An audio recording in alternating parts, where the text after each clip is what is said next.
A 250-pound roommate who doesn't wash her hair or bathe has watched too many novels and TV dramas, and actually wanted to imitate a scene from them to forcibly kiss my boyfriend. She even sees me, who always stands up for her, as her imaginary enemy. Not only does she steal my things to pretend to be rich, but she also tricks me into an abandoned building and pushes me down the stairs. The reason turned out to be that she felt Qishao was only delaying expressing his feelings to her because of my coercion, but she doesn't know that without my connection, Qishao would never spare her a second glance in his entire life. After being reborn, I didn't hesitate to change dormitories, no longer tolerating her out of pity. I watched as she, without my reminders this time, embarrassed herself everywhere, offended all the girls, and tried to charm boys only to be despised by all the male students. Yet she showed no remorse and still believed that all the male students, including my school hunk boyfriend Qishao, were secretly in love with her. I no longer stopped her from getting close to Qishao. After all, I always knew that Qishao wasn't as innocent as he seemed. Without the layer of friendship between us in this lifetime, her fate would surely be unbearable. Xiaoyu, have you checked the freshman group chat? That Linan just joined the group and posted so many photos. What a show-off. And her pictures are so heavily edited they look like AI-generated faces. The background is so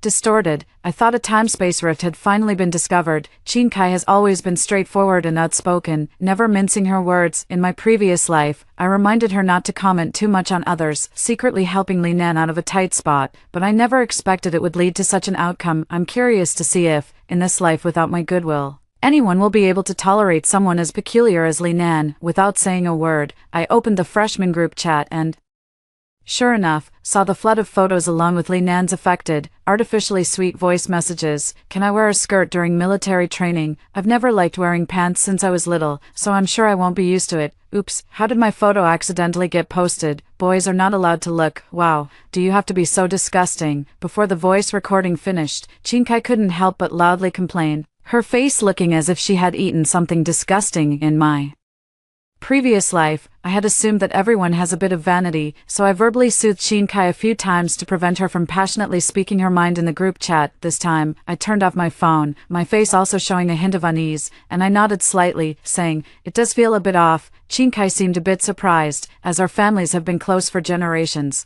and I've always been known for my gentle and kind personality both in public and in private. Now, to actually agree with her and speak ill of others is indeed a bit unusual. I pursed my lips and handed her my phone to see, where Li Nan's constant messages to Qishao were prominently displayed. Is Senior Qishao there? At Qishao. At Senior Qishao. Why aren't you paying attention to me? At Senior Qishao. Could you please accept my friend request? Of course, Qishao didn't respond to any of them. After all, he was too busy to even look at the freshman group chat. It was even less likely that he would accept a friend request from a stranger. No one in the group was speaking, probably because everyone was embarrassed by Li Nan's attention-seeking behavior. Of course, no one would stop her either. After all, such a rare electronic pet isn't something you see every day. Wow, does she have no shame? Everyone knows you and Qishao are already engaged, yet she's still shamelessly clinging to him. What's wrong with her? In my previous life, I thought Li Nan was just a freshman and probably didn't know about this, so I comforted Qin Kai and spoke a few words for her. This avoided a verbal dispute. This time, I directly teared up, biting my lower lip and speaking the same words with teary eyes. She might not know. The same words, spoken in a different tone. It felt completely different. Qin Kai immediately sensed that I had been wronged. She doesn't know,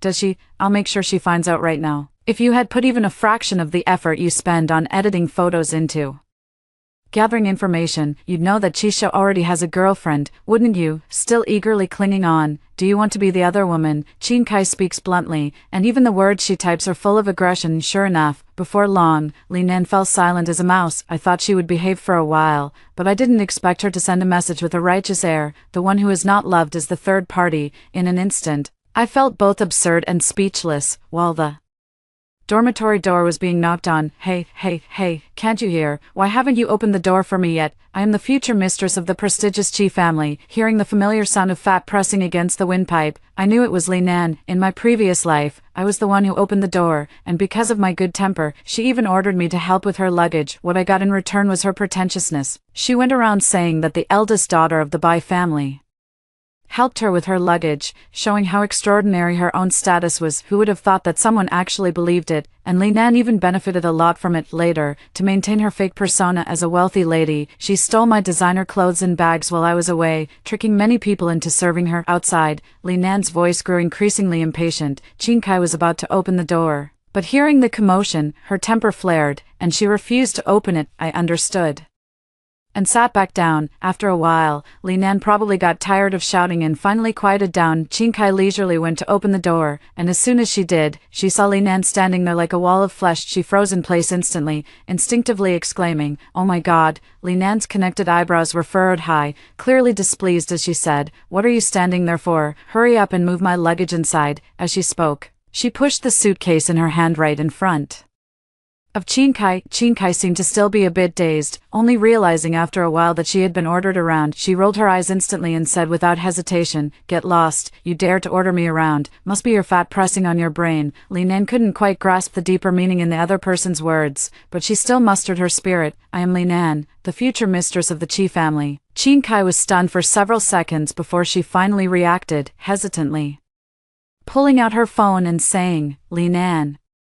"The Li Nan from the freshman group, you really went all out with the photo editing, huh? Would your mom even recognize you? You?" Li Nan was instantly infuriated by Qin Kai's straightforward remarks. Seeing that Qin Kai was completely clueless, she immediately turned her aim toward me, saying with an air of entitlement, "Come over here and move my luggage for me." I merely glanced at her, sneering inwardly without moving a muscle. Li Nan instantly put on airs again, declaring proudly, "I am the future mistress of the Qi family." Combining the chat records in the group, Qin Kai instantly understood which Qi family she was referring to. She said with a look of disdain, "Are you delusional or something? I already told you, Qi Xiao is our Xiaoyu's fiancé, and he's the future head of the Qi family. I bet you could crush a donkey just by riding it." Li Nan immediately seized the key point of the conversation, her gaze fixed on me as she spoke with contempt. "So you're by Xiaoyu?"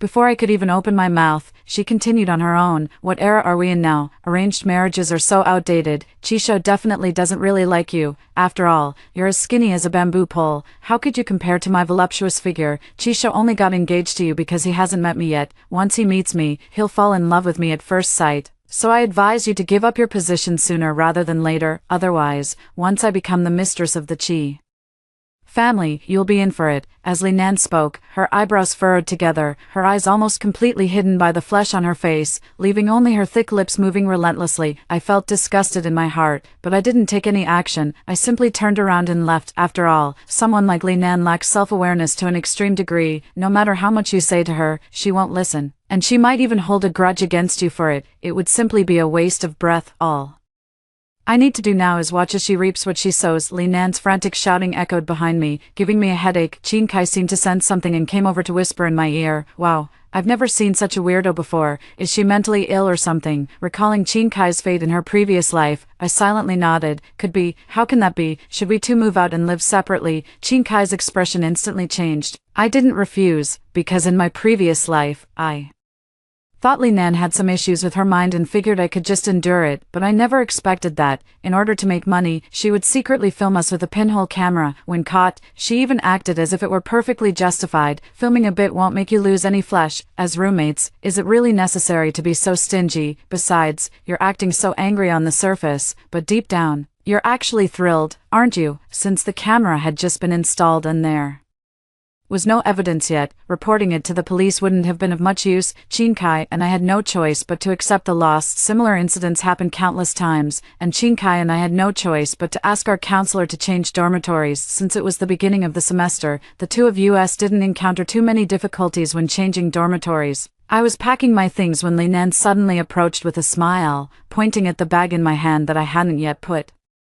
away. "You have so many nice bags, you probably won't miss this one. Why not give it to me?" I paused what I was doing. In my past life, Li Nan stole many of my things to show off, but this time, since I'm moving out, she won't have that chance anymore. I let go of my bag, and it fell right into the suitcase. I zipped it up. With a fake smile, I said, "I'm sorry, but I'm rich, not stupid." Li Nan thought I looked gentle and would be easy to talk to, but she didn't expect me to refuse so bluntly. She immediately got angry, put her hands on her hips, and scolded me. Being rich doesn't make you special. Does being rich mean you can trample on others' dignity? 30 years on the East Bank, 30 years on the West Bank. Don't look down on the poor youth. Just wait until I become the mistress of the Chi family. Then you'll see how I deal with you. Watching her spiral into madness again, I sneered. I'll be waiting. Chin Kai stood nearby, seemingly already immune to Li Nan's bizarre behavior. We packed up our things and left. Not long after moving out, I heard that Li Nan was putting on airs as a big spender in front of his new roommate, but couldn't even produce a single piece of clothing worth over 100 yuan from his wardrobe. He also went 2 or 3 months without bathing, and ended up being isolated by others as if he were a weirdo. I had anticipated this all along. Someone as eccentric as Li Nan was only tolerable to me from a past life, but Li Nan's bizarre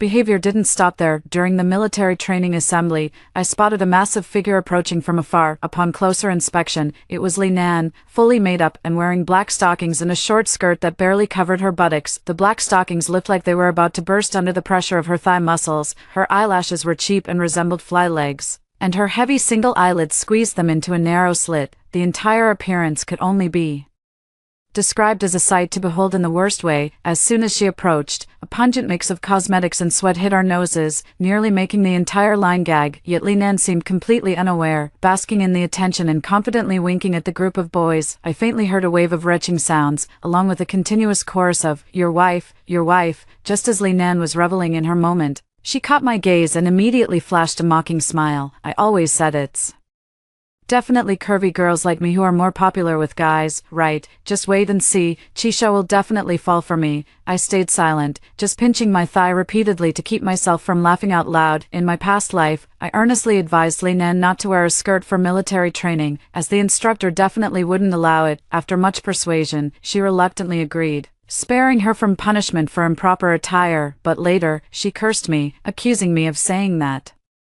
just to prevent her from stealing my spotlight. Even when pushing me down the stairs, she was afraid I wasn't dead enough, so she smothered me with a pillow until my last breath, then wiggled her big hips and left. Which class are you in? Why aren't you wearing your military training uniform? Li Nan was putting all her charm into full play, almost ready to perform an edge dancing routine on the spot, when the instructor suddenly appeared. Li Nan was stunned for a second and came to a conclusion. The instructor must be jealous. It's all because of her damn charm.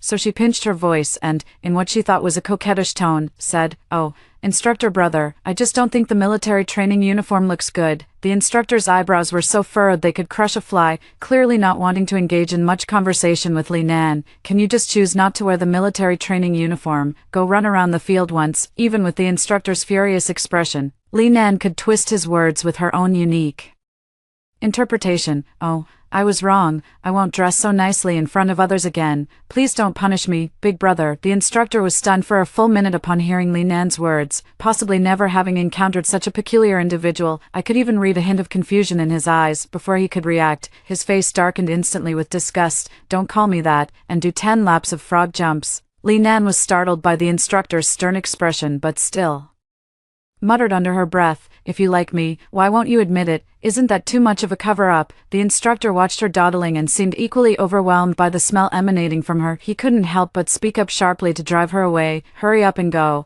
Oh, Li Nan finally went for the frog jumps, though reluctantly. When the military training ended, Chin Kai and I were about to go eat. We saw Li Nan, drenched in sweat, walking straight towards us. Most of her makeup had smeared, making her look quite frightening. She wore a smug expression. Oh, just enrolled and already gained the instructor's favor. Chin Kai was almost gagging from the smell and silently took a step back, shaking her head directly at Li Nan's forehead. I nodded in agreement while biting my lower lip, and Chin Kai couldn't help but burst out laughing. Li Nan immediately exploded. "What do you mean by that?" Her gaze flicked back and forth between the two of us, her face full of disdain. "So what? If they're considered the best in their year, they're just a bit prettier. They're still far from my level. Guys like you, with your skinny frames, will never be truly loved. Men only like women like me, who are full-figured. Do you know that in the Tang dynasty, being plump was considered beautiful?" Li Nan said this while thrusting out her chest, the fabric at her neckline straining as if it might tear. Her underarm fat almost as thick as my arm. Chin Kai pursed her lips, nodding while suppressing her laughter, hoping the other person would leave quickly. I didn't say much. With someone like Li Nan, the more you confront her, the more she escalates things. The way to deal with her is to flatter her. Li Nan thought our wandering gazes were due to inferiority, but in reality, we were just afraid of bursting into laughter and getting tangled up with her. Li Nan finally left satisfied, taking the opportunity to mention that she had her eye on Qishao. I obediently agreed. You're right, Qishao has the right to like anyone. Li Nan took this as a sign that I had given in. She snorted softly, swayed her hips, and walked away triumphantly. As soon as she was gone, Qin Kai burst out laughing. Wow, I've never met such a weirdo before. Even a stray dog walking past would probably be gossiped about for liking her, right? And she even likes Qishao. Harassing others is one thing, but daring to provoke Qishao, she'd lose a layer of skin. It's hard to say who's more pitiful. At this point, I just finished military training and saw a familiar figure. Qishao walked over in casual clothes, tall with long legs, sharp eyebrows, and bright eyes, objectively handsome, the very image of a campus heartthrob. I immediately went up to him. Weren't you busy with company matters lately? How do you have time to come here? Qishao and I grew up together as childhood sweethearts, so it was only natural that we ended up together. He is now a senior in college and has started his own company, so busy that he barely has time to rest, yet he set aside his company matters just to come see me. He has always treated me exceptionally well since childhood, and even starting his own business was to ensure a better life for us in the future. Qishao wiped my face with a tissue and said with a gentle smile, "Work is nowhere near as important as you are." I was about to speak when I was suddenly shoved aside by a strong force. Before I could steady myself, I heard a voice with a strained tone ring out, "Hello, Senior Qishao. I'm Li Nan." Qishao quickly supported me as I teetered unsteadily, his voice gentle and full of concern as he asked, "Are you okay?" I shook my head slightly. Qishao withdrew his gaze, and when he looked at Li Nan, his dark pupils were filled with coldness, his tone even more unfeeling. Isn't one supposed to apologize for bumping into someone? Li Nan seemed to just notice me, with no hint of remorse in his expression, and even a touch of provocation. "Oh, sorry, I didn't see anyone here." Qishao let out a derisive laugh, not even sparing Li Nan a glance, his voice cool. "If your eyes are a problem, go get them treated." A flicker of disbelief flashed in Li Nan's eyes, as if she hadn't expected Qishao to be so cold toward her. It shouldn't be like this. Qishao should have fallen in love with her at first sight. It wasn't until her gaze swept over me that she understood. It must be because his fiancée was present. Qishao was afraid of being criticized, so he pretended not to care about her, but in his heart, he had already fallen in love with her at first sight. Right, Li Nan understood in her heart and still wore a smile on her face, but her expression became much more confident. "Senior Qishao is really joking." Qishao didn't want to pay attention to her, pulling my hand to leave, but was stopped by Li Nan. She said confidently, "Senior Qishao, can I add you on WeChat?" Qishao clearly frowned, his clear voice raising in volume. "Get lost." One word, simple and clear. The surrounding gazes instantly focused back, and whispers began to rise. "Isn't that the campus heartthrob and the freshman department beauty? Are they dating?" I heard the campus heartthrob has been refusing others at school by saying he has a girlfriend. I thought it was just an excuse, but I didn't expect it to be true. What a clear attitude, and so reassuring. Did that fat guy really say he wanted to add the campus Hunk's WeChat?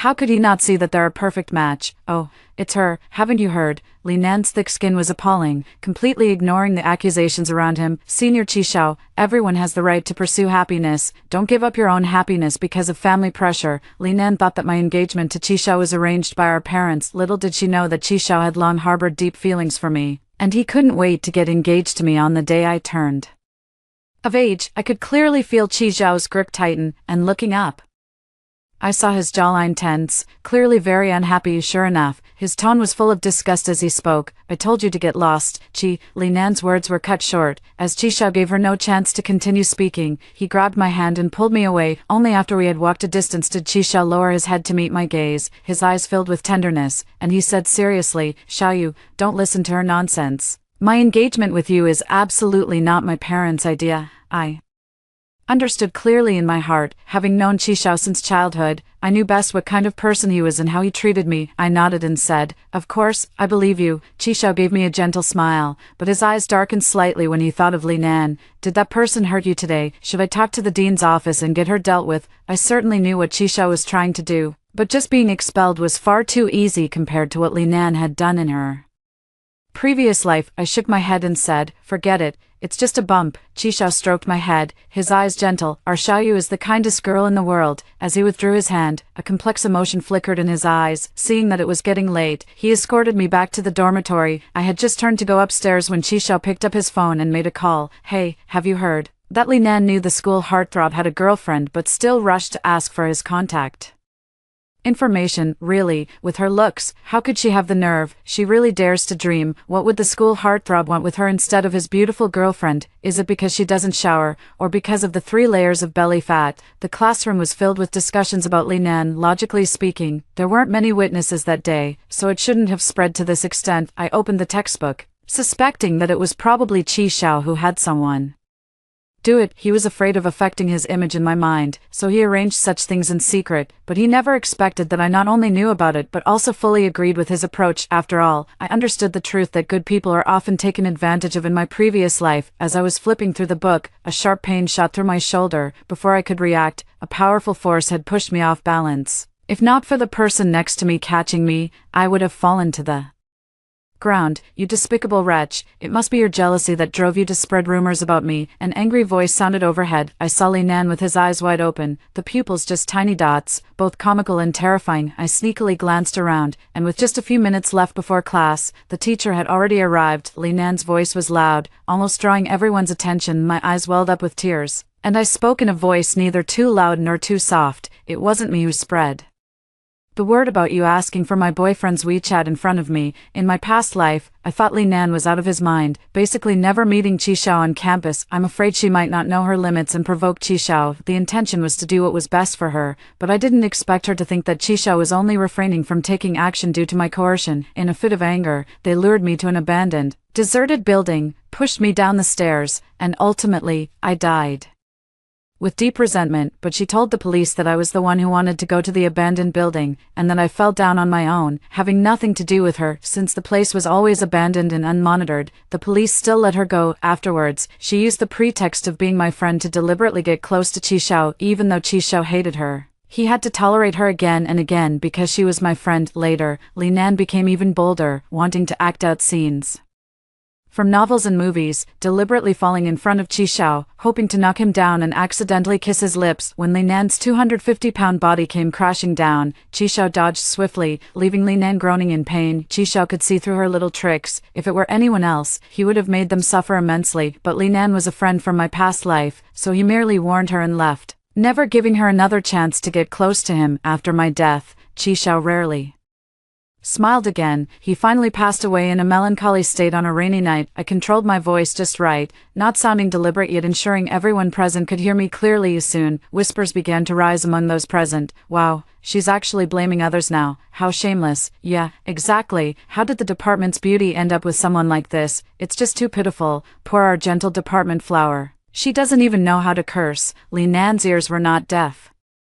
She could hear the surrounding voices, yet she turned a deaf ear without a hint of shame. Instead, she grew even angrier, raising her hand and roaring. You still say you didn't do it? It was you, this bitch, who spread it. Li Nan's hand did not come down. It was intercepted by a slender, pale hand. Li Nan's gaze shifted, and his eyes immediately widened, following the line of my arm upward. I saw a face that was just as handsome as Qishao's. It was Yuan, a freshman from our same year, and also a well-known handsome guy. Yuan met Li Nan's infatuated gaze, frowned, and instinctively retracted his hand. Classmate, it's class time now. Li Nan thought that this person had actually touched her hand in public, surely another person who had fallen in love with him at first sight, but he was too forward. Didn't he know she would feel embarrassed? Li Nan acted as if he were deaf, blushing and tucking a strand of hair behind his ear. What's your name, classmate? Yuan didn't expect Li Nan to start with that sentence. Clearly taken aback, Li Nan understood in her heart, thinking he was quite bold, but he still gets shy. How? She pressed on, saying, 1754646866793, my phone number. Yuan was even more confused, looking utterly incredulous. Li Nan bit her lower lip and spoke shyly. What? You still want my WeChat?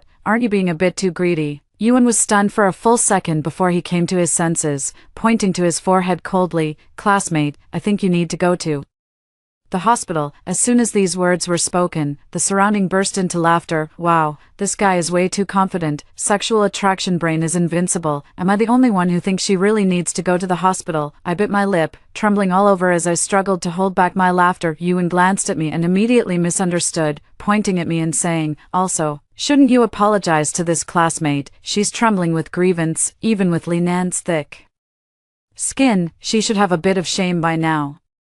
But she doesn't see any problem with herself. After all, she's had countless admirers since childhood. How could anyone not like her? They're just too proud to admit it. Linan's gloomy gaze fixed on me for several long minutes before she finally spoke viciously. Why should I, such a popular girl, apologize to her? All girls should be fawning over me. After all, I'm so popular with boys. If they had tried to please me a little, I might have taught them some ways to enhance their charm.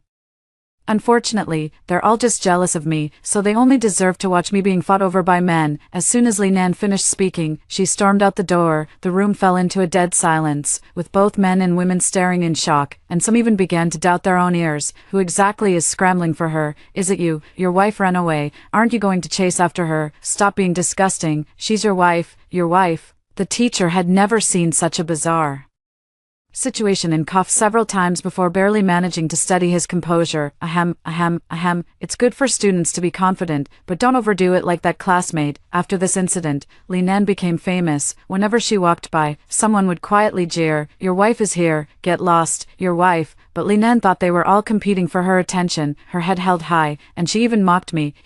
Now more people like me, and Chi Xiao is just one of them, but I still want to be the mistress of the Chi family. Without my dissuasion this lifetime, Linan is completely letting loose, almost every second on the path of embarrassment, yet she remains unaware, thinking it's a sign of popularity. Even if no one dares to approach within a 10-mile radius of her, she would still think it's because she's too perfect and others feel inferior. I immediately put on an expression of admiration. Impressive. Linan looked smug. Of course, it's a shame I wanted to teach you, but you missed the opportunity yourself. As she spoke, her eyes greedily fixed on my limited edition bag, but I saw through her intentions and immediately refused. No, your method is too advanced. I wouldn't be able to learn it even if I tried. Linan still wasn't ready to give up. Actually, before she could even speak, I quickly made my escape. Since Chi Xiao has been extremely busy lately and hardly ever comes to school, Linan immediately set her sights on Yuan. I heard she was wearing a skirt so short it barely covered her bottom, waiting for Yuan outside the boys' dormitory,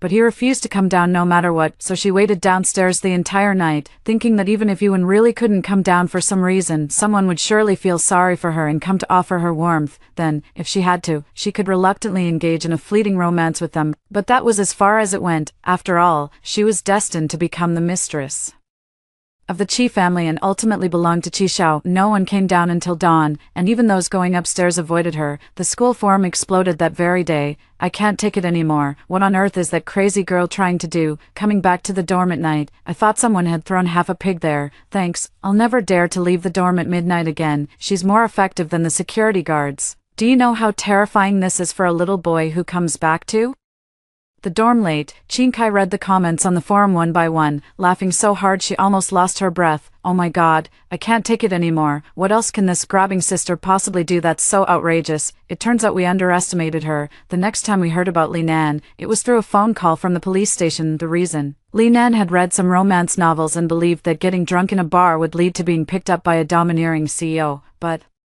instead, she almost got picked up by a pervert. At that time, she still had a bit of consciousness, and upon seeing the intruder, she fought back fiercely, eventually pinning the pervert down with a move that left him a level 5 disabled. However, compared to Linan, the pervert seemed almost a bit delicate and handsome, leading the police to question the truthfulness of Linan's words. With no other choice, Linan had to bring up her student status, but she looked ageless, neither young nor old, and didn't have her ID with her. Suspicious. The police asked her to call a classmate to vouch for her, and she immediately thought of me, who admired her. I laughed for a full hour after hearing the news before reluctantly going to the police station to pick her up. After all, I was genuinely curious about what other bizarre things she could do. Linan walked out of the police station, still showing no trace of gratitude. Instead, she spoke with a look of disdain. Since you're so understanding, When I become the mistress of the Qi family, I might reluctantly let you serve as a maid to take care of Qi Xiao and me. I outwardly expressed my gratitude, but as soon as I returned to my residence, I posted her deeds on the forum,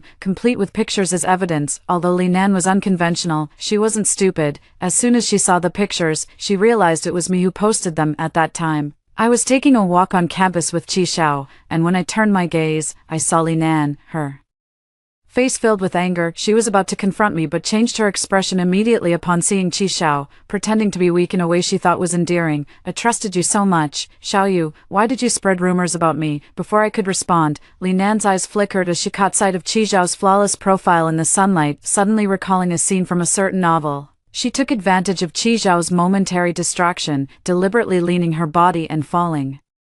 With clear intent, this way, she would accidentally kiss Qi Xiao's lips, and then he would surely be unable to resist her, and would definitely leave his fiancée for her. However, Qi Xiao had practiced taekwondo since elementary school and had extremely fast reflexes. Seeing a massive object toppling over, he immediately dodged. Li Nan, on the other hand, was not so lucky. Without Qi Xiao as a cushion, she fell face first to the ground, groaning in pain, her face covered in blood. Even in that state, she didn't forget to speak up. Senior Qi, don't worry about me, I'm fine. But she didn't know that Qi Xiao had already taken my hand and walked away with a look of disgust. When I looked up, I saw the gloomy expression in his eyes. Qi Xiao has never been one to tolerate any wrongdoing, so Li Nan is definitely finished now. I don't know why, but I actually feel a hint of pity in my heart. This is really letting her off too easily, and besides, there's one less bit of entertainment to watch.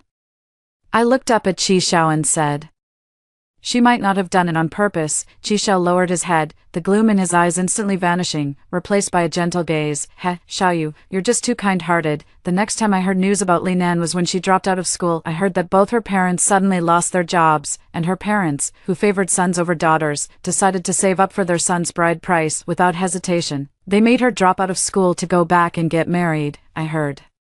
She was married off to a middle-aged, violent old bachelor. Hearing this news, I felt a mix of emotions. I thought I would never see her again in this lifetime, but unexpectedly, I saw that familiar figure once more as I left school. It turned out to be Li Nan, whom I hadn't seen in a long time. She was dressed in tattered clothes, filthy all over, and as soon as she saw me, she rushed over. She reached out to grab me, but was pushed to the ground by Yuan, who appeared out of nowhere. Yuan frowned and turned back to ask me, "Are you okay?" I pursed my lips and shook my head, and only then did Yuan direct his gaze to the person on the ground. Li Nan must have been hungry for a long time, as she had lost a significant amount of weight, but due to the rapid depletion, her body was saggy and she couldn't even get up when lying on the ground. When she saw Yuan, she looked like a rat spotting rice, her face full of excitement. "You've come at just the right time. I was originally going to marry Qi Xiao, but he hasn't shown up. Now that the situation is urgent, I'll have to settle for you." Li Nan was so weak that she couldn't even stand up and had to crawl to Yuan on all fours. "Hurry up and marry me.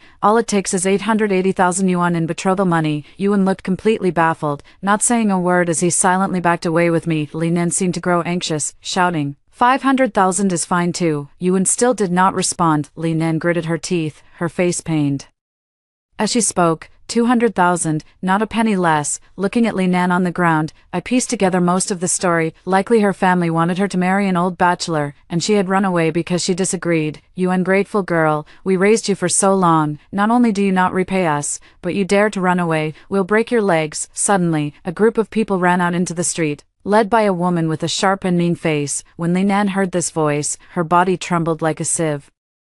Before the group could grab her and take her away, Li Nan suddenly shouted, "Don't touch me, I don't want to marry an old bachelor." "How can that be? They've already given the betrothal gift, a full 200,000 yuan." Hearing the betrothal money mentioned, a strange feeling suddenly surged within me. How could an old bachelor afford a betrothal gift of 200,000 yuan? Li Nan started shouting again. "The Qi family's young master has been secretly in love with me for a long time. The betrothal gift he gave must be more than 200,000 yuan, 1 million, no, 10 million. The old woman stopped the crowd, walked up to Li Nan, and looked at her with suspicion. "Really, the young master of the Qi family could possibly fancy you? Aren't you just fooling around?" Li Nan's expression changed instantly, and she pointed at me with a look of utter certainty, saying, "Go and call Qi Xiao over right now, otherwise, when I become the mistress of the Qi family, you'll regret it." I sneered inwardly. Li Nan truly hadn't changed a bit, yet I had just felt a moment of pity for her. With so many people facing me, if I didn't do as they said, I probably wouldn't be able to leave. I had no choice but to give Qishao a call. Nan looked smug and didn't forget to paint a rosy picture for me. You're smart. When I become the mistress of the Qi family, I can let you be the Qi family's nanny. Qishao arrived in just a few minutes. Seeing that group of people, a flicker of something strange passed through his eyes. The old woman's gaze also turned odd, and her voice trembled slightly. It's you. She suddenly broke into a smile, as if remembering something. Qishao, so you've had a crush on this girl for a long time, huh? If you wanted to marry her, you should have just said so. No need to go through such a big roundabout. All right then, since we're all old acquaintances, just give a casual 1888 million in betrothal gifts, and buy her brother 10 houses and 20 cars. After all, she's just a girl, and she'll still need to rely on her brother in the future. Li Nan saw Qishao and was also full of joy, but did not notice Qishao's increasingly dark expression. Qishao's brow was so furrowed it could crush a fly, and his tone was icy enough to freeze. Why is she here? The old woman was stunned for a moment, realizing something was wrong. She stammered that. Qishao's face was full of disgust, but his tone remained calm. I don't know her. The old woman instantly understood, pinching Li Nan's ear fiercely and saying viciously, "You little brat, still lying. How dare you try to scam the young master?" Li Nan's face was filled with disbelief. Impossible. He must like me. How could he not like me? Qi. Before Li Nan could finish her words, she was shoved into a van by a group of people. It seemed someone covered her mouth and nose because she was too noisy, and only muffled sounds could be heard. I didn't snap back to reality until the van had driven far away. Qishao's expression also relaxed the moment Li Nan disappeared, and he walked over to me. "Xiaoyu, you weren't scared by them, were you?" I shook my head and looked at Qishao. "I know everything you've done." Qishao's face instantly stiffened, and he stammered, "Xiaoyu, let me explain." I smiled at him. "You don't need to explain. I think you're doing the right thing. I'm not some saint, let alone after everything that happened in my previous life, even if I felt for a moment that she didn't deserve this, but the fact remains that she caused my death in my previous life. If I forgive everything, then all that I've been through is just my due. Later, I heard that Li Nan went mad not long after marrying the old bachelor, grabbing anyone she saw and shouting, "Qishao, are you here to marry me?" After hearing the first story above, what are your thoughts? Feel free to share your opinions in the comments section. Next, there is another similar story. Let's continue to see. My sister-in-law used the baby swapping system to take away my son. I'm not crazy, but her entire family has truly gone mad, because she doesn't know that I have been reborn. In my previous life, because the child in my womb had severe cerebral palsy, it ended with my family being destroyed. In this life, I was blessed with a healthy daughter, and the whole family spoiled her beyond measure. This is a world where one can only have one child in a lifetime, and the child's gender is disclosed. In my previous life, my sister-in-law and I were pregnant at the same time. As we left the gender notification room, she snatched my gender notification slip from me. "You're not having a boy." Immediately after, I heard my sister-in-law say to something called the system, "The information is incorrect. Luna is carrying a girl. Terminate the gender swap system immediately." The system advised against it. Host, if you terminate the gender swap system for Luna now, the child in her womb will develop severe cerebral palsy, leading to the family's ruin. It would be better to continue the gender swap. Both you and she will have a healthy child. However, my sister-in-law Linda immediately retorted, "Who cares if she gives birth to a child with cerebral palsy? I'd be thrilled if her family falls into chaos and ruin." System, hurry up and terminate the gender swap. The thought that I used the only gender swap system on her makes me so frustrated. I wish Luna would just die right now. The system asked again, "If we terminate now, that child will be born with severe cerebral palsy in the next life. Are you really not going to show some kindness and reconsider?" Linda was furious. "Cerebral palsy is cerebral palsy,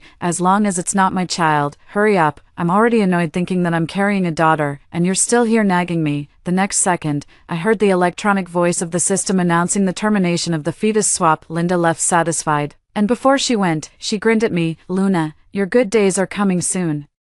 Congratulations." I thought I was hallucinating, but after the child was born, I realized that what happened that day was real. The prenatal checkup showed no issues at all, yet the child was born with severe cerebral palsy. Linda put on a show of shedding tears by the child's hospital bed. "Oh, it's a boy. What a shame he has severe cerebral palsy. Luna, you'll have your hands full for the rest of your life." But as soon as she turned away, I saw the smug and gloating smile on her face. I heard Her inner thoughts, TSK, if I hadn't terminated the system, Luna, that PhD, and her PhD husband would definitely have given birth to a highly intelligent child. Where would that leave my pride? Now it's perfect. Two highly intelligent PhDs gave birth to a severely brain-damaged child. They'll definitely be laughed to death.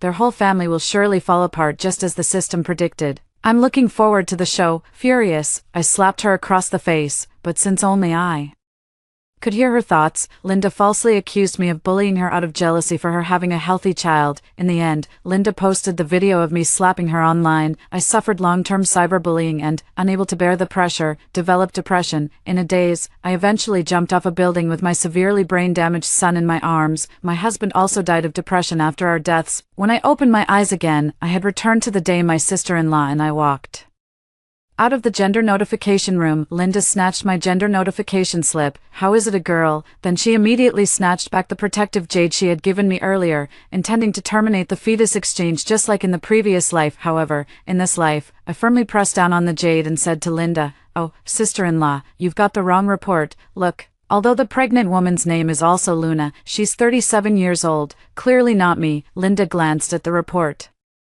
and said, "Hey, you're right, hurry, go get your report and see if it's a boy in there." Then I heard her say to the system, "Wait, the fetal notification slip is wrong, don't terminate it yet." I sneered inwardly. It was only later that I found out in my previous life she had secretly bribed the doctor during my prenatal checkup and learned the gender of my baby in advance. I just didn't expect that when it came to the final gender confirmation, my gender notification slip was mistaken, but in this life, I won't let this mistake happen. In this life, I want Linda to suffer the tragedy of my family's destruction from my previous life. No, it must be even worse than my previous life. Look, it's a boy. I showed the gender notification letter I had just received to Linda.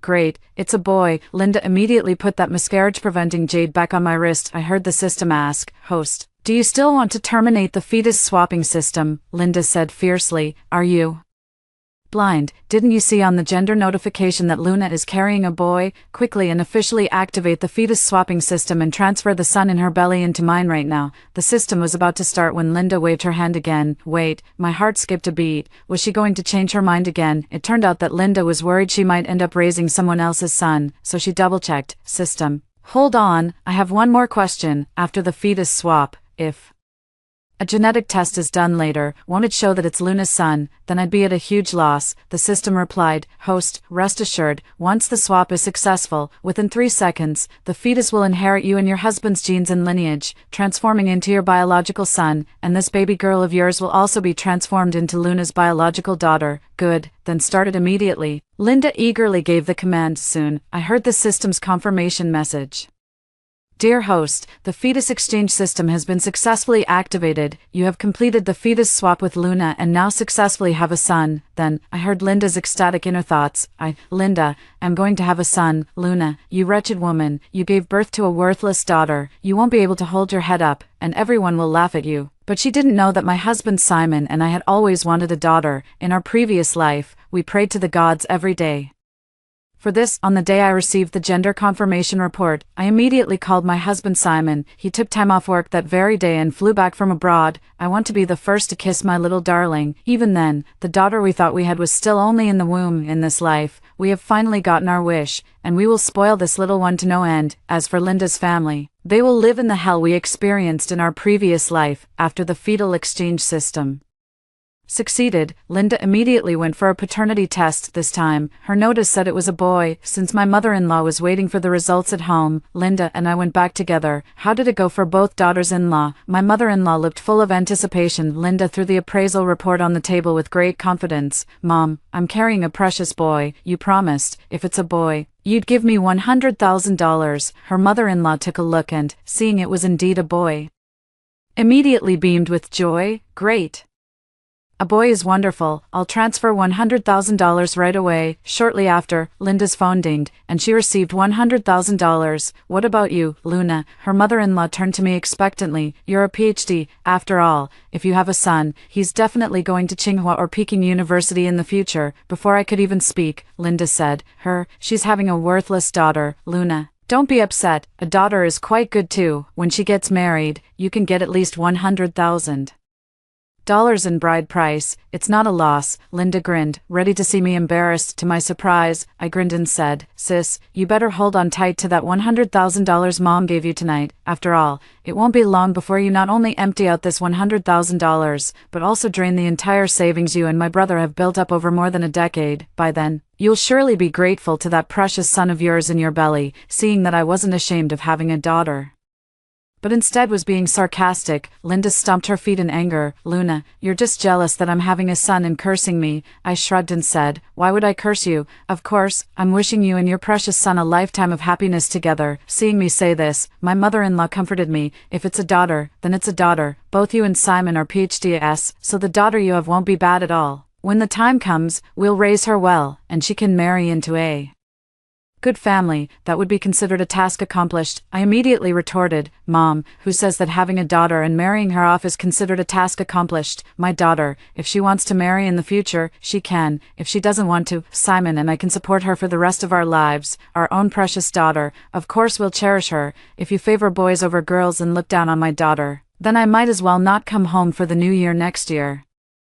Linda puffed up her throat. I'd be more than happy if you didn't come back for the new year. Our Song family has the big, healthy grandson in my belly, who would still care about your worthless girl. I sneered. No wonder you never go back to your parents' home for the new year. It turns out your own mother doesn't care about you, the worthless one. Seeing us arguing, my mother-in-law quickly took out a $100 red envelope and handed it to me. I don't mean to look down on the daughter in your belly, but your sister-in-law is carrying a boy. According to tradition, her child will inherit our Song family's property. This $100 is a token of my affection. Take it and buy some clothes, milk powder, or toys for the child. I sneered and pushed the $100 back, then added another $10 and handed it to my mother-in-law. Mom, this is from my daughter to you. Use it to buy a house and a car, and take my sister-in-law and the child in her belly out for a good time. If there's any money left, buy yourself a few more sets of clothes, and if there's still some left, just burn the remaining money for me. Then, I walked away without looking back, and as I left, I said, you think that just because you have a chubby grandson, my daughter isn't worthy of using the Song family's money? It doesn't matter. There will come a day when you beg me to come back. At that time, whether I agree to support you in your old age will depend on my and my daughter's mood. Then, with a toss of her head, she slammed the door and left. When my husband Simon came back and found out about this, he was so angry that he wanted to confront his mother. I stopped him. Forget it. If your mother doesn't like our daughter, we'll just love her ourselves. Instead of blaming his mother, Simon felt even more guilty and loving towards me and our daughter. I used to give half of my salary to my in-laws every month, but later I simply stopped giving them any money at all. Giving it to them is just a waste. Who knows, it might all end up going to my sister-in-law. From now on, all the money I earn will be for my wife and precious daughter. To be honest, the reason I'm so forgiving is that I know in my past life, even though I had a son, after he was diagnosed with cerebral palsy, my mother-in-law never cared about our family again. Instead, she gave all her resources to Linda's family. After all, who would hope for a severely disabled grandson to carry on the family line? So in this life, Linda's clever plan completely backfired. Since the child hasn't been born yet, her in-laws gave Linda $100,000 but didn't continue to provide money afterward, though they never skimped on good food and drink. Eldest sister-in-law Linda was well-fed and plump, and she would tell everyone she met. They say that when a woman is pregnant with a son, she becomes more beautiful. Oh my. The son in my belly is surely a dragon among men. In the future, our family is bound to rise to greatness and make a fortune. Eldest brother, that is, Linda's husband Tom, also boasted everywhere that he would have a son who would get into Tsinghua or Peking University. He even said that with a son, he could sit back and enjoy a life of wealth and luxury in his later years. My mom said that as long as my son is born safely, she will have my brother and his wife move out of the household registration, and all the money from the demolition will go to my son. These days, nothing compares to having a big, healthy baby boy. It wasn't until I was about to die in my previous life that I found out the baby swapping system was an idea my eldest brother Tom and Linda came up with together. Both of them wanted to have a son to inherit all of the Song family's wealth and then live a life of financial freedom, so each of them sacrificed 5 years of their lifespan to exchange for the system. This malicious couple had no idea that their lives were about to be utterly miserable. Just as this couple was flaunting their son every day, my sister-in-law and I both went into labor at the same time, with my parents taking care of me around the clock and my husband Simon by my side day and night. Even the doctor praised my daughter's beauty during the 3D ultrasound. Sure enough, on the day she was born, everyone was captivated by my daughter. She really looks like a little princess. Look at those big, sparkling eyes. And her skin is so delicate, everyone was full of praise, and Simon's eyes crinkled with laughter, but he didn't forget to compliment me while praising our daughter. Honey, I'd say our daughter is so beautiful because she takes after you. He was so careful, as if he had found a beautiful little angel. Our family of 5 gathered around the little baby, singing and laughing joyfully, creating an incredibly heartwarming scene while our side was filled with warmth. Next door in Linda's ward, a burst of abusive yelling erupted. What the hell did you give birth to? I've been taking care of you all year. Giving you the best food and drinks, not smoking even once, not playing cards even once. At 2 a.m., you said you wanted spicy hot pot, and I got up right away to buy it for you. At 5 a.m., you said you wanted boiled fish, and I cooked it for you immediately, and in the end, you gave birth to this thing. Then came Linda's pleading voice. Honey, no matter what, he's still a son with a future. He's not a son. You gave birth to a severely brain-damaged child, one who can't speak or move, a living corpse for life. Linda, there's nothing wrong with our family's genes. Tell me, did you cheat on me? Slap 2 loud slaps. You hit me. Tom, I gave birth to your son, and you dare lay a hand on me. I'll fight you to the death. Then I heard Tom scream, let go. Linda, you crazy woman, you actually bit so hard. Damn it. Doctor, come quick and save me. This crazy woman bit my ear off. Hurry up and get me surgery. I can't become an old man with only one ear. Tom ran like a madman down the hallway and was eventually taken to the emergency room by the crowd. Just as I was about to ask Simon to lock the door, Linda had already appeared at the entrance of the ward like a wild beast gone mad. She was holding her severely brain-damaged son in her arms and said to me through gritted teeth, Luna, this is your damn child.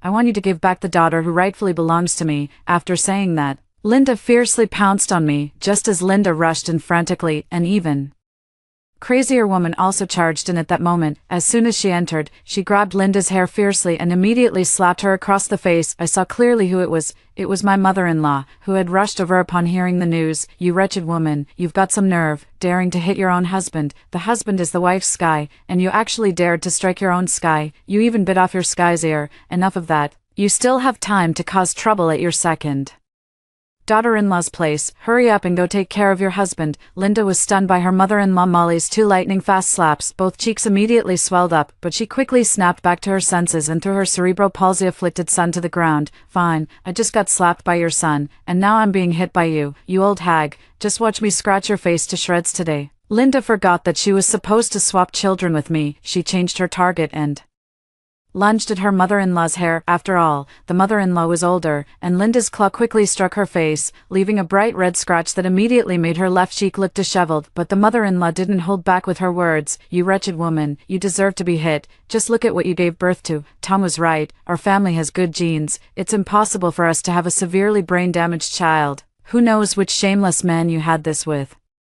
Protective of her own, the mother-in-law grew angrier as she spoke. Give me back the $100,000 reward I gave you for having a son. I want Tom to divorce you and marry someone else. As for this foolish thing you gave birth to, our Song family doesn't want it. You take it with you. Linda also looked at the child with anger. Fine, let's get divorced, but I don't want this child. He is the bloodline of your Song family, so he must stay with the Songs. At this moment, Tom had just undergone emergency surgery. He stormed into the ward furiously. Linda, you disfigured me and cheated on me. I won't take this child. We'll get divorced right away. You can keep the child with your lover. As he spoke, he kicked his own biological son, and the baby's head immediately swelled. Just as Tom was about to kick again, a system's voice echoed simultaneously in both Linda and Tom's minds. Hosts, I must remind you that the boy you exchanged from Luna must live to the same age as in his previous life. If the boy dies, both of you will be erased as well. What? This child is supposed to live the same life as in the previous lifetime. Well then, tell me, how old did this brain-dead idiot live to be in the previous life? Linda thought to herself. According to the rules, although only one child is allowed in this world, if the child is born with severe disabilities, the couple can have another child after the first one dies. Someone like Luna and Simon, both doctors, would never be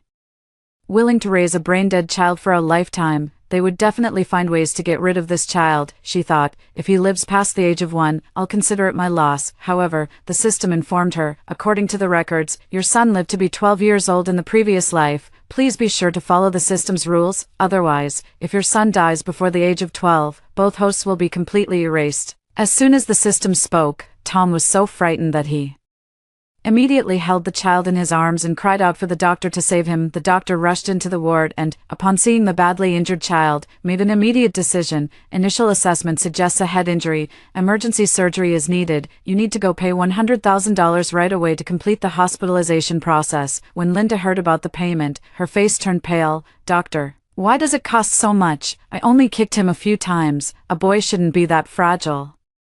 Right, the doctor looked at her as if she were insane. A boy, this is just a baby. What's more, he has severe cerebral palsy and an underdeveloped respiratory system. He'll need a lot of equipment. Hurry up and get ready, or we won't be able to perform the surgery. But Linda just stood there dumbfounded. Tom thought she was stunned by the system's words and gave her a hard push. What are you waiting for? Hurry up and pay. If the child dies, we'll both be dead. But Linda still didn't move. This time, her tone softened, and she stammered, I don't have the money. I transferred the $100,000 Mom gave me to my brother. What? Tom was absolutely furious upon hearing Linda's words. You damned brother-obsessed maniac. You actually used my money to help your brother out. I'm really going to be ruined by you. Linda didn't back down either. What do you mean I'm ruining you? It's just $100,000. Didn't I just transfer $500,000 to you the other day? Forget about buying a house. For now, hurry up and pay the medical bills. But this time, it was Tom who didn't move. Go on, then, you're a grown man, surely you know how to pay the bills, don't you? At this moment, it was Tom's turn to stammer. That money, I lost it all. What? Linda trembled with anger, pointing at Tom's nose and shouting, I really misjudged you, believing your nonsense. You told me you were going to buy an internal quota apartment, but it turns out you went gambling again, didn't you? Fine, if there's no money for treatment, let that cerebral palsy patient die. And we might as well both die too. The doctor came out again and asked, have you paid the money? There are 5 minutes left. If there's no money, we'll perform the surgery on another patient. Tom quickly nodded and bowed. Right away, right away. After saying that, a thought crossed his mind. Isn't there still my mother? We gave her a grandson. Even though he has cerebral palsy, he's still a son, right? He's the continuation of the Song family line, isn't he? Tom thought that as long as the child was a boy, his mother-in-law would do whatever he said, but in reality, she would prefer a healthy granddaughter over a grandson with severe cerebral palsy. In my previous life, I had already experienced her cold-heartedness toward her own family to avoid us borrowing money from her. In the previous life, my mother-in-law cut ties with us directly and gave all the money to Linda's family. Simon and I sold our house and car to pay for our child's treatment, simply because a child's life is precious from the moment they enter this world, and we hoped he would have the chance to experience the beauty and happiness of life. However, the long-term cyberbullying and the pressure of treating our child eventually broke me. Even after my death, my mother-in-law refused to spend a single penny on us, so in this life, the mother-in-law definitely didn't treat Tom's family, who had a grandson with cerebral palsy, well either. Sure enough, as soon as Tom asked for money, the mother-in-law immediately put on a stern face, treating that child with cerebral palsy. Don't even think about it. And when are you going to pay back the $100,000 I gave you? Tom didn't expect his mother-in-law to turn on him so quickly. He asked in confusion, Mom, I'm your own son, and that child is your own grandson after all. How can you just stand by and do nothing? To my surprise, my mother-in-law didn't even glance at Tom. From today on, I, Molly, have only one granddaughter, you, your wife, and that child can get as far away from here as possible. Tom was so angry he could barely stand, trembling as he raised his finger and cursed at his mother-in-law. You old hag, but what good is cursing? It won't get him any money. At that moment, Linda also walked in. At this moment, she had no intention of fighting for the child anymore. All she wanted was to get $100,000 for her son's surgery, to prevent the child from dying and herself from being erased. So, did you manage to borrow the money? Linda's first words to Tom were about the money. No, Mom turned her back on me, saying we shouldn't expect a single penny from her. What about your side? Tom was asking about Linda's brother, whether he agreed to return the money. Little did he know, the first thing Linda's brother said when he answered the phone was, Sis, how can you take back the money that was given? Linda was dumbfounded. Leo, I'm just taking back my own money. What's wrong with that? Besides, this is life saving money. Without this $100,000, not only will my son die, but I will too. Even in this situation, you still refuse to return it to me. Leo chuckled and said, I've heard all about it. Sis, you gave birth to a severely brain-damaged child, so there's no point in treating it, right? It would just be a waste of money. Why not just buy me a house instead? I'd remember you fondly for it. And when I have a son in the future, I can even take care of you in your old age. Linda was furious.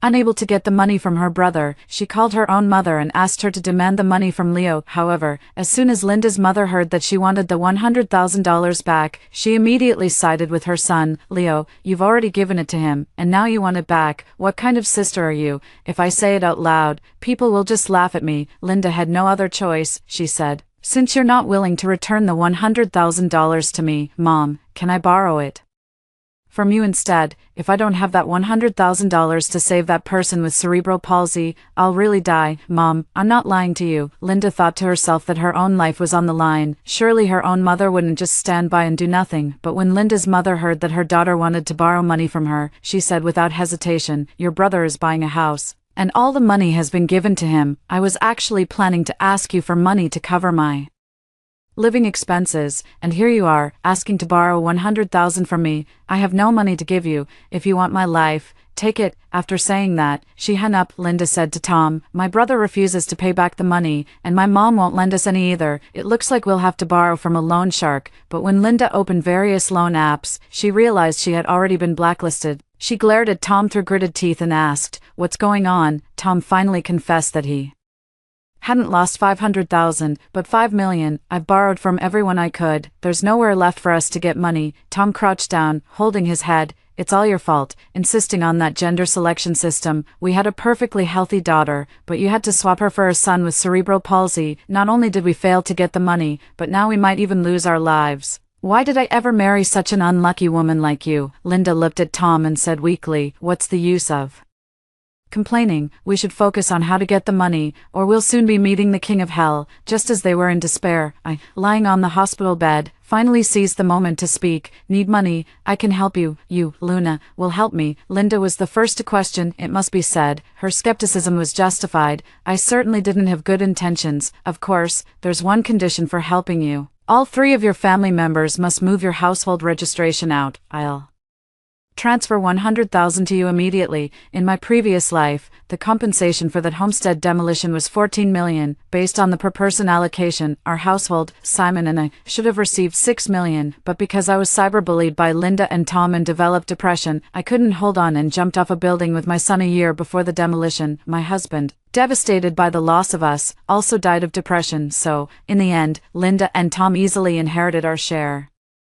Used the $14 million to buy a villa and a luxury car to become wealthier. They even forced their own daughter to marry a coal tycoon in his 60s when she turned 18, a man notorious for collecting virgins, and the reason Linda and Tom did this was solely to fulfill their desire to earn more money and have a son, because, in this world, $50 million can buy a system to have a son. Tom and Linda traded their daughter's virginity for a new energy company, which brought them immense wealth, and they eventually used the system to have a son, completely disregarding that their own daughter was used by the coal boss and then discarded like trash, ultimately dying tragically on the streets. Just thinking about it breaks my heart for my daughter from my past life. They simply don't deserve to be parents. As soon as Linda heard that I wanted them to move their household registration out, she immediately started yelling, "Luna, you're thinking too beautifully. If the 3 of us move our household registrations out, it would be like your family taking all the demolition compensation. Everyone estimates our compensation to be $2 million per person. You, Luna, want to take $14 million all by yourself. Do you think we're fools?" Tom's face also darkened. "Luckily Linda is here, or I would have fallen for your trick. It's just $100,000, right? I don't believe I can't borrow it." I remained calm. "Sure, as long as you can borrow it, but..." I pursed my lips and glanced at the doctor walking in from outside. "You probably don't have much time left." Sure enough, the very next moment, the doctor issued the final ultimatum. "One last minute. If there's no money, our doctors will move on to the next surgery. I'm sorry, but your child will only be left to face death." Just as the doctor turned to leave, Tom finally gave in. I'll sign. Linda stopped him. "That's a demolition house worth over $10 million. How can you just give it up like that?" Tom spread his hands. "Then you come up with a solution." Linda was completely at a loss for ideas and could only watch helplessly as Tom signed the agreement I had prepared in advance. With a demolition house worth tens of millions now secured, I gleefully tucked away the agreement and watched as Linda and Tom, their faces ashen, walked out of the hospital room. Next, it's time to witness their entire lives being tormented by a child with severe cerebral palsy. However, what happened next was completely beyond my expectations. When I was discharged from the hospital holding my adorable daughter. Tom and Linda were still running around busily in the hospital. The child who had been switched at birth had to stay in the ICU due to severe injuries. The $100,000 I gave them was long gone on the surgery. The daily medical expenses in the ICU cost over $3,000, and Tom kept complaining, "We have no choice but to sell the house," Linda said with a pained expression. Linda and Tom used to run a small food stall and made quite a bit of money, so they had already bought a house while Simon and I were still pursuing our PhDs. Tom stammered and finally confessed, "Well, the house has already been mortgaged by me." Linda was so angry she almost spat blood. "You're pushing us to the brink, aren't you? You just won't give up, will you?" Tom covered his head. "I owed so much money. How else could they lend me $1 million to gamble if I didn't mortgage the house?" Linda was completely at a loss. She thought of me again. "I'll just borrow from Luna." I answered the phone. "I don't have money to lend, but I do have a way for you to get $300,000 all at once." Linda's eyes lit up immediately. "Tell me, how can we get 300,000?" I chuckled. It was time to cut them down, piece by piece. "I have a senior colleague who is involved in human research. They offer 300,000 for one kidney, so, between you and your brother, who is willing to donate one to save your son?" On the other end of the phone, I heard Tom say, "I'm a man, I can't live without a kidney."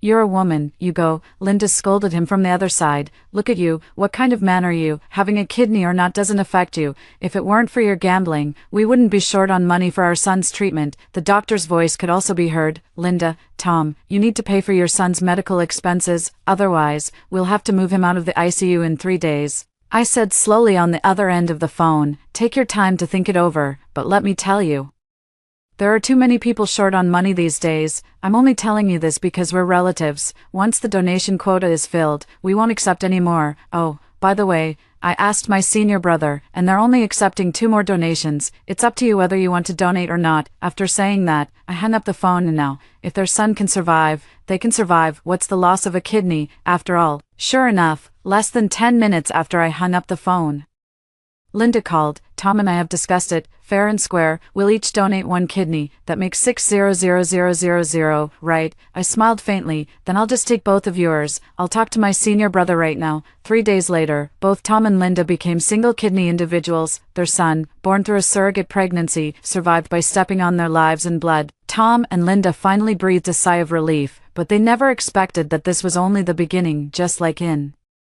their previous life, a child with this level of cerebral palsy required 24-hour supervision because the child's ability to breathe independently was very poor, and there was a risk of suffocation if not carefully monitored. In my previous life, Simon and I took turns, and in less than 3 months, all our hair turned white. In this life, Simon and I don't have that worry anymore. Our daughter is super well behaved, sleeping soundly every day, as if she knows we suffered a lot in our past life. Sleeping through the whole night every day after work. Simon comes home to feed our daughter, change her diapers, and give her a bath, and in this lifetime, I can finally get a good night's sleep. No longer do I have to worry about where to get money tomorrow. No longer do I have to worry that my child might leave me in the middle of the night. And Tom and Linda, in less than a week, visibly lost weight. I've really done something terrible. If only I hadn't switched the babies. This dead brain damaged child would have been Luna's, and she would be the one suffering. I often hear Linda's thoughts, gritting her teeth. "I really want to strangle this jinx, but what can I do? If this damn jinx dies, I die too. A miserable life is better than a good death. I just have to hold on for 12 years. Once that damn kid turns 12, I'll strangle this cursed child." I also often hear Tom's thoughts, filled with deep hatred, but they really have no other choice but to think about and exchange their daughter, because the first 12 years of their lives have been tied to this child. And my girl, under the doting care of me, Simon, and her grandparents, grew up very healthy and happy. When she was 12 years old, one day, she suddenly hugged me and said, "Mom, I had a really scary dream." I held her close and heard her whisper in my ear, "I dreamed that in my past life, I was the daughter of my uncle and aunt. They dressed me up beautifully, just like you and Dad, sent me to the best schools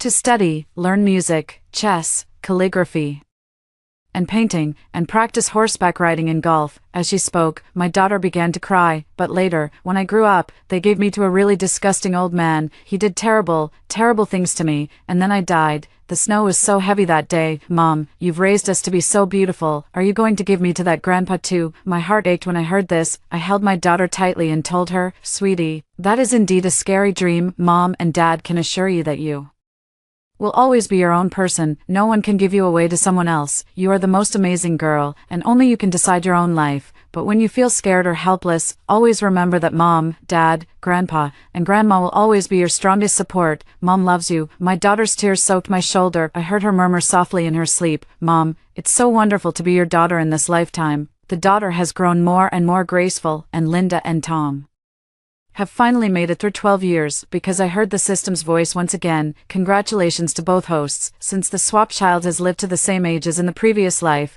the restriction that you would be erased once the child dies no longer exists. However, this life is different. This child will live half a year longer than in their previous life. I hope both hosts will treat them well. As soon as the system's voice faded, I heard Tom say viciously, "That damn thing tormented me for 12 years. Losing a kidney was one thing, but to keep him alive, I haven't had a full night's sleep in all that time. I had to manually remove his waste and use a catheter to drain his urine, and that's not all. I had to work multiple jobs just to make ends meet. If it weren't for the fact that I'd die if he did, I would have killed him long ago." Linda also gritted her teeth and said, "The days of taking care of this damn vegetable are finally over." How on earth did Luna managed to keep him alive until he was 12 in her past life? If it weren't for the system's warning, I would have ended him before he was even a month old. Now it's all over, but switching bodies nearly cost me my own life. For the past 12 years, I haven't gone shopping even once. To save money, I gave all the nutritional supplements to that damn vegetable and ended up scavenging for rotten leaves and garbage at the market to eat. I was worse off than a beggar. At least beggars can beg for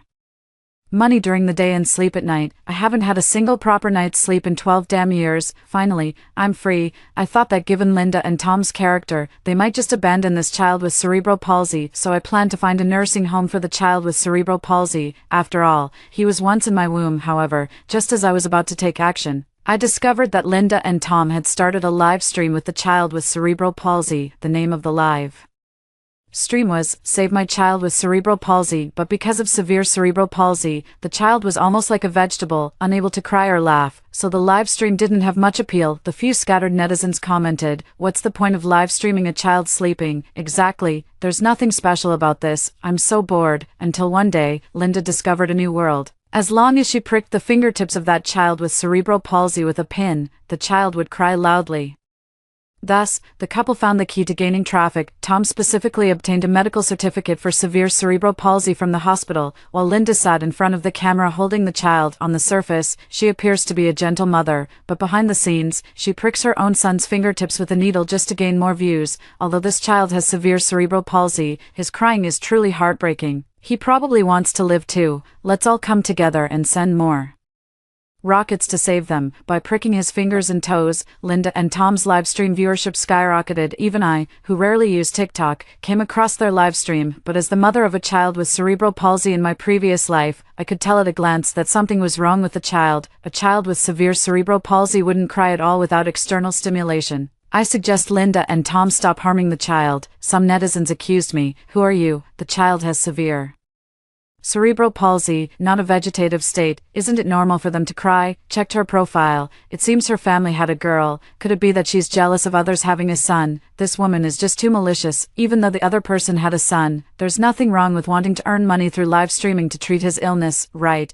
In today's world, there really are envious people everywhere, judging by her daughter's attire. Her family seems quite well off, yet she's criticizing a mother with a child suffering from cerebral palsy for doing live streams. Fans from Linda's live stream room have been sending me private messages to curse at me. Linda found that confronting me could attract more traffic, so she directly came at me in her live stream. That idea accusing me of harming my own son is actually my sister-in-law. Back when my son needed surgery and we needed $100,000, do you know what she demanded? She insisted that my husband, son, and I, all three of us, had to move our household registrations out before she would lend us the money. Her statement immediately caused a huge uproar online. More and more netizens flooded into her live stream. Wow, she's actually the kind of woman who kicks someone when they're down. So vicious, taking advantage of the situation to monopolize the demolition compensation. No wonder the family is so wealthy. This is how the money came about. Everyone, expose her address so we can send wreaths to her home.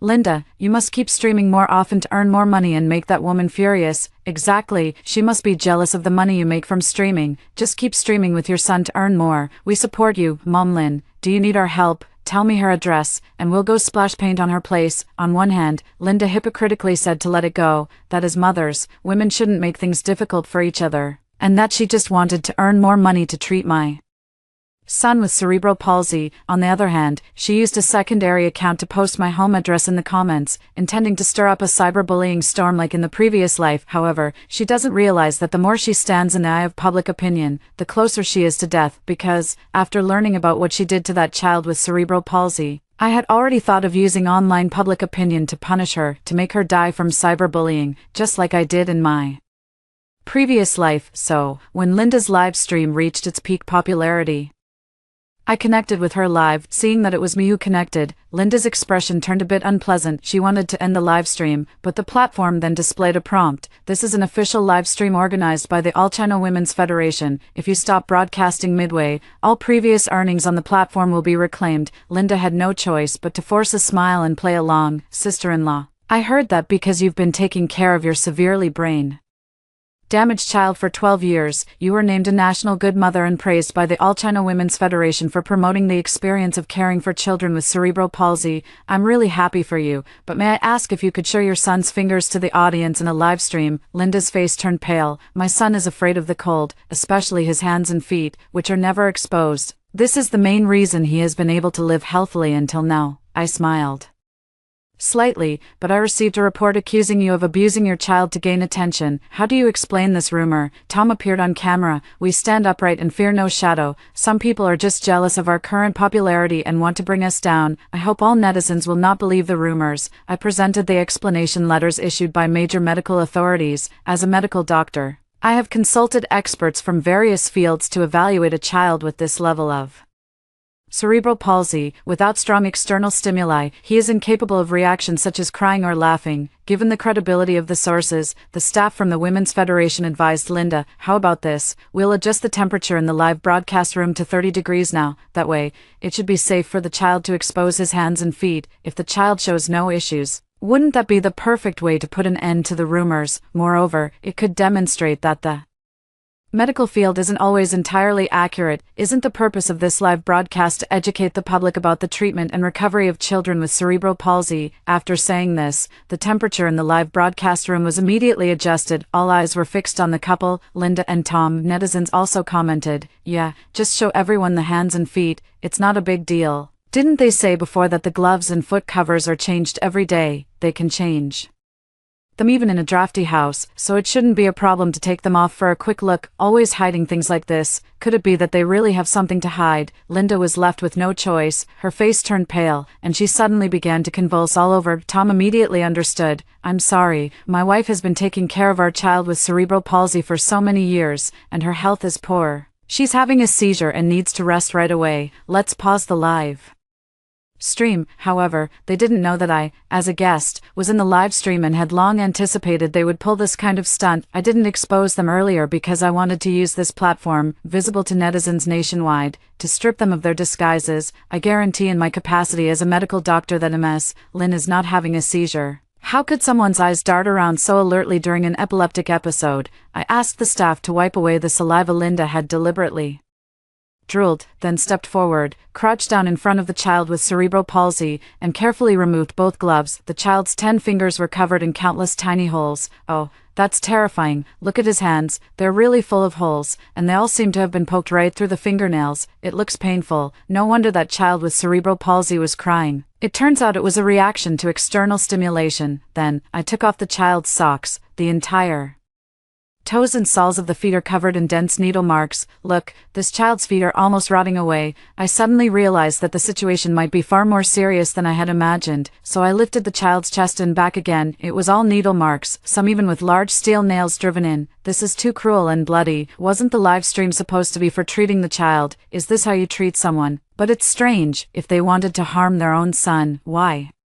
wait until he was 12 to start? Shouldn't they have acted earlier if they wanted to kill him? At this moment, a medical team had already been arranged in the live stream to attend to the child. Linda and Tom collapsed to the ground, trembling uncontrollably. I lifted Linda's chin. Will you tell, or should I? Then I pinched Tom's chin. Or should you, the spineless man, be the one to speak? Seeing me so aggressive, Linda went crazy on the spot. Luna, it's all your fault. If you hadn't said You were carrying a boy. Would I have switched pregnancies with you? Would I have suffered these 12 years of misery? For 12 years, I've lived a life worse than death. Now that I've finally made it through, I want to win back the life I lost. Is that wrong? As soon as she spoke, the netizens exploded. Pregnancy switching system, what does that mean? Did Linda and Luna switch pregnancies? At this point, I finally smiled. Since Linda has admitted it herself, let me explain to everyone. Back then, in order to have a son, she switched pregnancies with me, but she didn't know that the child in my womb had cerebral palsy. Linda and Tom wanted to kill the child, but they discovered that the system's rule was that if this child didn't live to 12 years old like in the previous life, they would be erased, so they had no choice but to grit their teeth and endure. Last month, after the child turned 12, the system lifted their erasure threat and informed them that the child's lifespan had changed. This time, he had only 6 months left to live. Linda and Tom then came up with the idea of making money by live streaming their son with cerebral palsy, but since the child doesn't cry or make a fuss, they couldn't attract viewers, so they resorted to such a cruel method. Linda, Tom, do you think what I said is right? Linda stubbornly insisted, all of this is just your imagination. The words come from your mouth, so you can say whatever you want. However, I took out a USB drive and inserted it into the live broadcast screen. Over the years, whenever I could hear your thoughts, all those scenes were stored in here. Whether I'm talking nonsense or not, everyone will see for themselves. And so, everyone heard Linda and Tom's innermost thoughts through the live broadcast. We really lost out on this one. I originally wanted Luna to give birth to a worthless daughter, but who knew she was carrying a severely brain-damaged child? If I could do it over, I'd rather have a daughter than this jinx. If it weren't for the system's threat of elimination, I'd kill this brain-damaged brat. 12 years, just endure 12 years, and we'll be free. Anyway, 12 years have passed, and this child's life or death is no longer our concern. Why don't we use him for a live stream? I felt a deep sadness. It's a shame the inner thoughts stopped here, otherwise I wouldn't have waited until now to discover the cruel things they did to this child. Whether Linda and Tom are good parents or not, I think everyone has a clear idea by now. At this point, a netizen asked me a question, just now in the inner voice. What did they mean by saying that having 50 million would be enough? I stopped in my tracks, because with 50 million, they could buy a son-bearing system to fulfill their dream of having a son. In an instant, everyone was in an uproar. I continued, in this world, it is clearly women who nurture everything like the earth, yet some people will stop at nothing just to have a son. First, they used a gender-swapping system to replace a child that was never theirs, and even after facing retribution, they showed no remorse. Then, they abused their own son for live-streaming profits, using money to make deals with the system to keep having sons. I just want to ask the world, is having a son really that important? Can women not inherit family property? Are women really like spilled water once they marry into another family? Do women really have to be exceptionally outstanding to earn the right to be recorded in the family genealogy? All these barriers set for women that I mentioned above are things men are born with and can easily obtain. Are you really going to continue turning a blind eye to these inequalities? My 5 consecutive questions left the live stream in complete silence. The viewers' comments on the screen actually came to a standstill at the same time. The whole world was so quiet you could hear a pin drop. I know, that's the sound of a meeting of minds. Just then, my daughter's call came through, unexpectedly. The voice call shared the Bluetooth connection of the electronic screen, and my daughter's sweet voice echoed through the live stream. Mom, for my birthday today, Dad, Grandpa, and Grandma took me on the Ferris wheel. They said you couldn't be with me today because you had something very important to do. I asked Dad, what could be more important than my birthday? Dad said it's because you, Mom, want the whole world to hear your voice. I just secretly watched the live stream on my phone, and I know, Mom, it's not that you want the whole world to hear your voice, you want the whole world to hear the voices of women. Mom, I also want everyone to hear the voices of women. Then, I heard my daughter let go of the receiver, and I could tell it was noisy on the other end. This is LF Boxing Gym. I am the owner here. Your daughter, Mia, has defeated the junior boxing champion in her age group and has become the new season's golden belt holder. The gym owner paused. Your daughter is the first girl to win the championship in her age group since the gym opened. Previously, only boys had won. For a girl to defeat a boy, it's truly something to be proud of. I smiled and said, my daughter doesn't need to defeat anyone. Her very existence is my pride. Then I turned my face back to the live stream and spoke the words I had kept buried in my heart for so long to the countless viewers. A woman doesn't need to defeat any man to earn the so-called praise of women are not inferior to men. What I want to say is that, from ancient times to the present, women have always been yielding to men. It is the unfair distribution of social power that forces women to yield to men. It is the inequality of social resources that forces women to yield to men. I hope everyone can remember tonight that women are already more than enough to hold their own in the world. For the crime of child abuse, Linda and Tom were sentenced to 2 years in prison. As the system had stated, the child indeed passed away naturally a few months later. After Linda and Tom were released from their 2-year prison sentence, they thought they could return to a good life. As a result, netizens would splash paint and send funeral wreaths to their home every day. They had to move and change locations every month, and in the end, they had no choice but to hide in a cave, after living a subhuman, primitive life for a year or two. Just as the two of them thought the situation had gradually calmed down and planned to return to normal life, the system showed up again. The system said right away, "Hosts, it's time for us to truly say goodbye. Eat whatever you want tonight. Have a good meal before you go." Linda cursed. "What nonsense are you talking? We've been through prison and lived like savages in a cave, and just as life was starting to get a little better, you're cursing us to die again." Tom also chimed in, "Exactly.